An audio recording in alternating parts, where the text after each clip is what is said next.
So, in this video, I'll go ahead and talk more about something called the main axis and the cross axis. And we're also going to look closer at what's going on when we're trying to control our children across those axes. So, Flexbox has something called a main axis and a cross axis. The main axis is the same as if I go up here. You see the flex direction is rho, which is the default value. I'm repeating that, but that's the truth. So when we have flex direction rho, the main axis is rho. And the crossing axis, terminology for that, is column, because the one that directly crosses the way of the row is the column. So it builds kind of a cross. So that's the cross axis.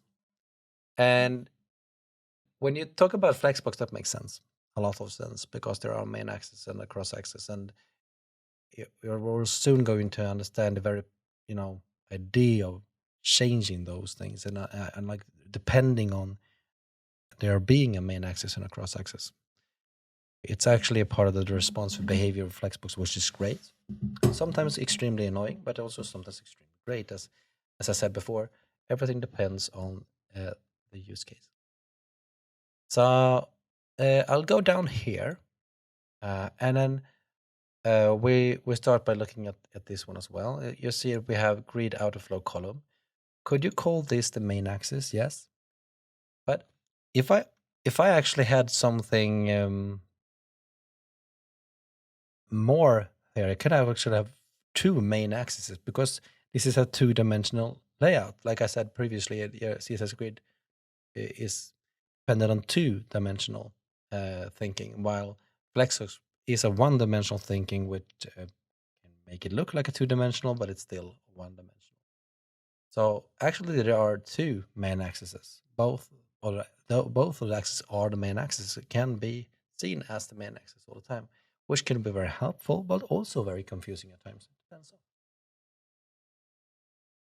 on. So let us go ahead and uncomment, recomment this.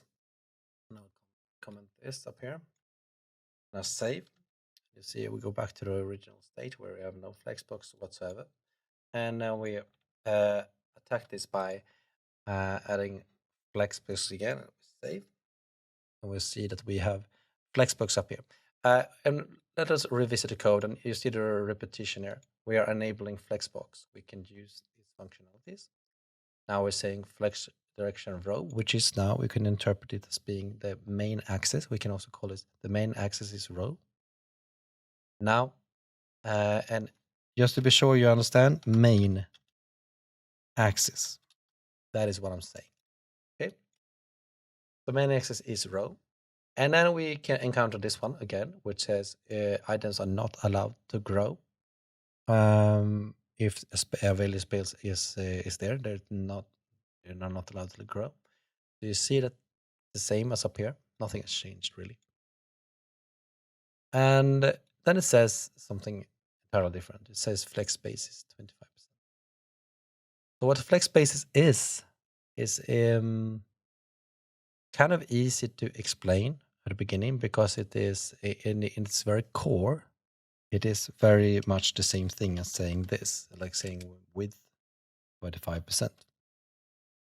Now, there are more to it. There's a lot more to it, but if we compare these two on the premises that they are the same, right now, it wouldn't be very wrong. I could go and remove this, and I could save it. We'll have the same look. We'll have them appear the same way. Now, I know you're thinking about this, and you're thinking, how can this be 25%? Let me return to that shortly, but keep this as a cliffhanger. First thing I want you to notice now, they are the same. And then they're not. Flex spaces are can only be used when we use it on items of a parent that has the display property flex on it. So it has to be a direct child of such a parent. That is one difference. It cannot be used in any other, CSS grid or on no technique stuff like on block level and stuff like that. You cannot use flex spaces wherever. You can only use it on the items or the direct children of the flexbox.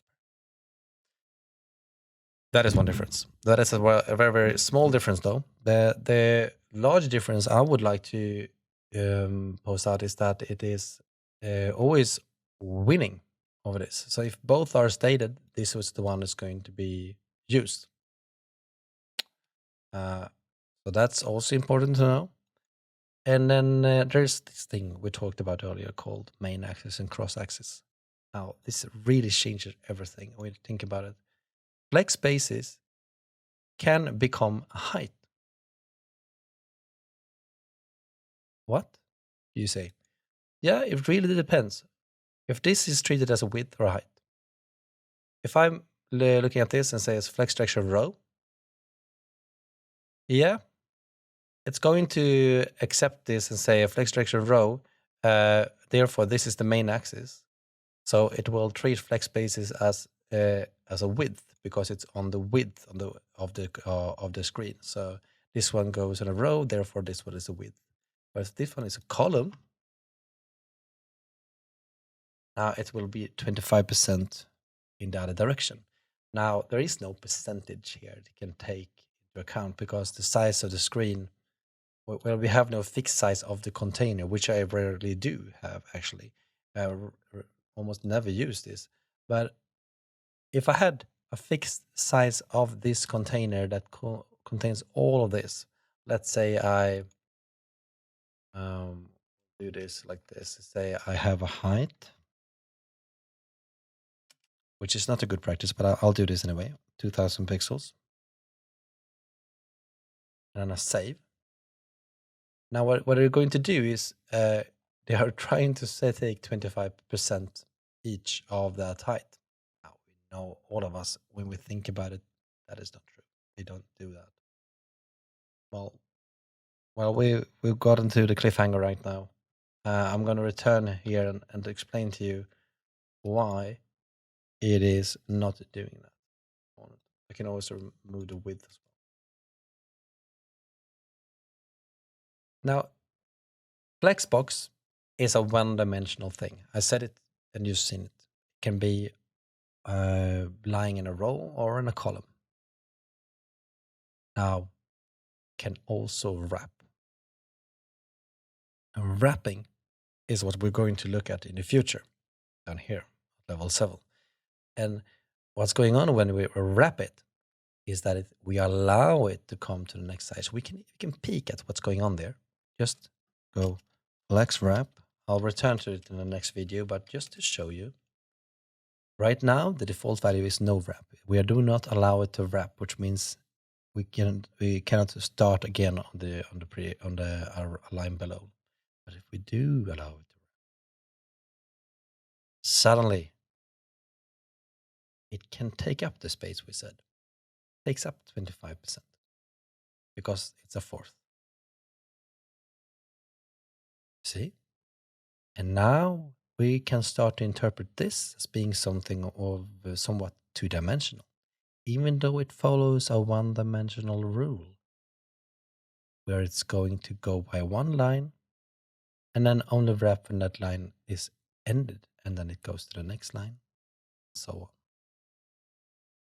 Now, I went ahead of a time there a bit, so I'll return to this look, and I'll go down to CSS Grid, and I uncover what's going on here as well. Let's uncomment this one and save. And in this one, things are getting pretty tricky. We can see that we got the display grid on, which is what we know works. And we are saying grid autoflow column. And we know that column and row they are treated like really opposite to one another between a Flexbox and CSS Grid. We've been talking about this. Grid auto columns. Now, last time we said min content. Min content, which means we got that view. You remember where it actually stacked to the very, very left, and everything was like as big as the content inside of it. Now, in this case, we see that we get 25% of the container. But when there is no more space available, it doesn't care. Keeps on giving. And it actually, if you look at it, keeps on putting these 25% again and again until there are no more items. So it does not care that boxes is too small for this. Is this something we like? Yeah, I kind of don't. I don't like that part because I would like for somehow sometimes as a security in Flexbox that says that if I can't calculate it incorrectly, it is going to still be within the lines as long as I am using Flexbox. It's not going to go outside. CSS Grid, well, it doesn't have that security. You can definitely calculate wrong. But there's an issue with that as well. If I give you an assignment, for example, and you feel like, oh, it's working, but it's not quite working. I don't know why. Everything is filling out, but it's not really filling out correctly. Yeah, it's maybe you made some kind of, error in your calculations, but Flexbox, it kind of saves you. But you don't know what's going on. So you get confused. By CSS Grid, you get it visually really direct and saying, well, these are the sizes you just wrote down. These are the calculated sizes you gave me. So you can actually see what's going on. And so I kind of like it and dislike it at the same time. It's annoying that I don't have something that saves me, but it's also annoying that something saves me because it kind of clouds my own judgment about whether or not I've done something wrong. So you can see now they are acting very different in this regard. In the next video, we'll go step ahead and look into what's going on, how to fix this in both CSS Grid, and you already seen a sneak peek on how I did that in Flexbox.